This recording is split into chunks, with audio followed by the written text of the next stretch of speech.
Hello knitters, I'm Mary Annarella of Lyrical Knits, and this is a tutorial for the Don't Cross Streams stitch pattern that's a part of the mystery knit along Who Ya Gonna Shawl. All right, so we are going to be working a stitch that looks like this. I've already started this so that you can see what it's gonna look like, but basically we do, you know, a garter ridge in, what is this, C2 here, but on that second row, on the wrong side row, we're going to knit the stitch, which will look like a purl from the right side, and wrap it 3 times. So this tutorial will include all parts of the stitch. So the first one that's a little different is this knit one elongated, but it's a super elongated. So to knit super elongated, go in, knit like you would pull through, but then wrap the yarn around the needle 2 more times and pull it through. So what we've got here are basically 3 loops on here, and they get, yes, tangled up in each other just a little bit, but you can see that there are 1, 2, 3 loops in this one stitch right here. Let's do this again. So I'll knit 4 and then get this out of the way, and then knit super elongated. So 1, 2, 3. You should have 3 loops. What that does is it elongates the stitch so that it doesn't pull up from the stitches next to it when you deal with it, when you knit that stitch several rows later. 1, 2, 3, 4. One last time for good measure. Go in and 1, 2, 3, pull through. So see how you have 1, 2, 3 loops in that one stitch that's right here. 1, 2, 3. 3 loops, and I'll be right back to show you how to slip it. Okay, doke, so I finished that row, and now I've switched it up to using the contrasting color here. I'm calling Slimer. It's the color of Slimer. And I'm going to knit up to the spot where that elongated knit stitch is. 2, 3, 4, and here it is, and the directions say to slip this whole thing purlwise with the yarn in back as though it were one stitch. So my yarn's in the back. I'm going to slip this thing purlwise, letting the 2 extra loops of it just drop right off. So I'm slipping it like it's one stitch because, well, now it really is just one stitch, isn't it? So show you that again. I'll knit up to the next one. Here it is with its triple loops. The yarn's in back. I slip it purlwise as one whole stitch, just like that. And that elongates the stitch so that when we basically, it's really a cable, isn't it? That I'll show you in a few minutes. It's not going to pull, see this one here, how we moved it over here, up to here? Because it was elongated, it doesn't pull yarn from its neighboring stitches, making it all tight. So it gives us a really nice gauge, especially once it's been blocked and it's straight like that. But notice the streams do not cross. That would be bad.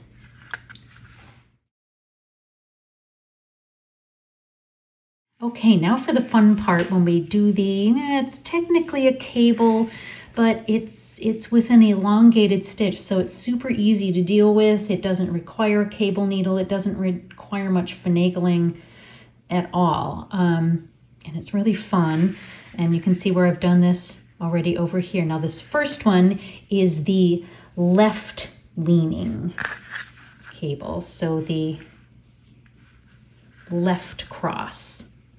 Now the instructions tell you when you get to that slipped stitch that's in C2, just bump it right off the needle. So I'm just going to take it here with my hand. Look at that. Don't freak out. It's literally not, it is not going to go anywhere. Don't worry about it. You don't have to pull it, nothing. I'm just going to ignore it. It's like I skipped it, and then I knit the next 4 stitches with my C2.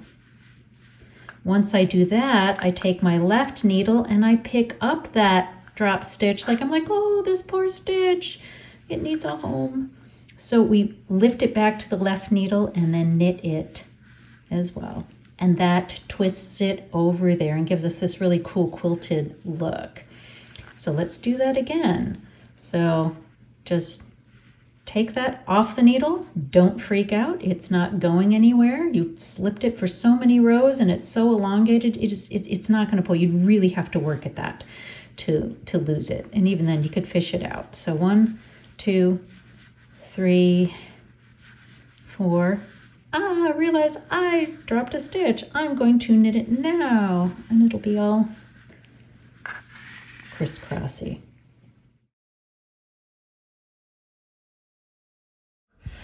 I need to work up to 1, 2, 3, 4 stitches before that elongated slipped stitch. So I'm gonna knit one more. There we go.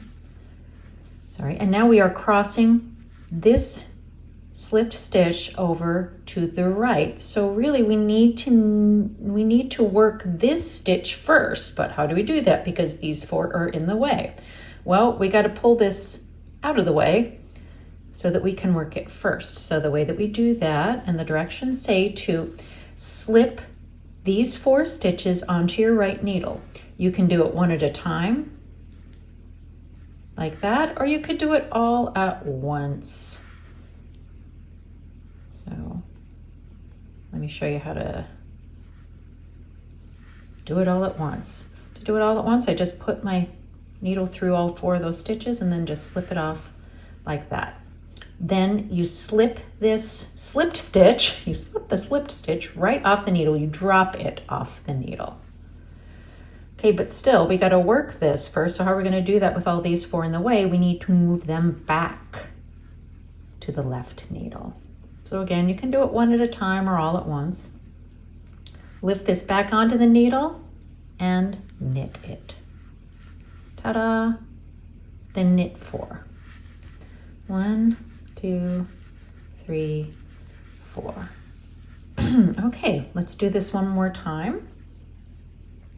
I'll slip these 4 stitches in front of the slipped stitch to the right needle. I'll do it all at once here, and then I'll just kind of push my needle out of the way with my finger there, and then drop this slipped stitch off the needle and put these 4 back on to the left needle. Now I'm gonna knit this puppy. There we go, like that, and knit 4. So what we did was move this stitch here over here. It's basically a cable, but we're not using a cable needle. We're not twisting things around that much. And it's because this stitch is elongated because we wrapped it around, we wrapped like 3 loops around it when we knit it up way back down here, that it doesn't have to stretch nearly as much as during a regular cable. Oh, and I only knit 1, 2, 3. I gotta knit 1 more. There we go.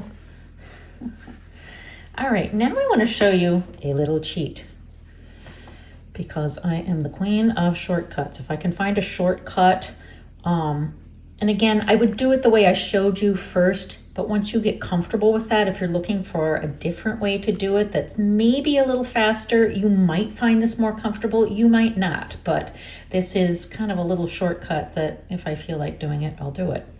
All right, like what if we don't drop this off the needle? What if I just knit it first? Well, how do I do that? I go into the front of it like this with my needle and draw through a loop to knit it, but leave everything on here. And I'm using my thumb to just kind of pull it out of the way while I knit these 4 here, one at a time. 1, 2, 3, 4, and then pull the whole thing off the needle. Yes, this stitch got stretched out a little bit, but look, I just pulled it like that, and it looks like all the other ones as far as I can tell. Let me show you one more time. I'm gonna knit this one, but we can't just knit it like that because then we'll be wrapping the stitches around there. You want to just, I kind of pull it up and put my needle just through the very front of it. See, and this is where it's kind of funky and you may or may not find it very comfortable. But I basically knit it and then knit the 4 green stitches. Well, you may not be working with green yarn, but I like my slime green. There we go, knit those 4 and then take everybody off the needle like that. Yeah, and once you get in there, and as you get a little farther into it, I think it looks about the same, but I would start off doing it the regular way first, just to make sure you're comfortable with it. Anyhow, I hope you're enjoying the knit along. I love this stitch pattern, I really do. It's really fun to do, I think. And I will see you for the next clue for Who Ya Gonna Shawl.